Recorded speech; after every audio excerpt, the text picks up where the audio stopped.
இரு, அடுப்புல கரண்டி போட்டு வச்சிருக்கேன். 2 இழுப்பு இழுத்தா தன்னால குளிக்கிற. குளிக்க மாட்டேன். முடியாது முடியாது. அடம் பிடிக்கிற.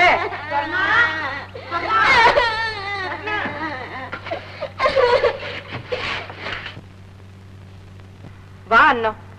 தம்பி கல்யாணத்துக்கு போனியே, எல்லாம் நல்லபடியா நடந்ததா? முடிச்சிட்டு வந்துட்டேன் சொன்னோம். இந்தா அட்டிக்கே தோடு, எல்லாம் சரியா இருக்காப்ப. இப்ப என்ன அவசரம்? நான் கூட வருவேன் சொன்னோம். உன் நகைய இரவல். அதுக்கு என்ன, இப்பவே வேணாலும் வாங்கிட்டு போ. நீ இப்படி கலுமிஷம் இல்லாம பழகுற. உன்கிட்ட இருக்கிற நகையோ நட்டோ யார் இரவல் கேட்டாலும் மனம் கொடாம கொடுக்கற. அதனால ஆண்டவன் உனக்கு ஒரு குறையும் வைக்க மாட்டார் சொன்னோம். என்ன சொன்னோம்? இப்ப என்ன சொல்லிட்டேன்னு? வீடு வாசல் தோட்டம் துறவு நகை நட்டு எல்லாத்தையும் கொடுத்த ஆண்டவன் மனசுக்கு நிம்மதியை கொடுக்கலையே. பிறந்த ஒண்ணும் ஊலமா போயிடுச்சு.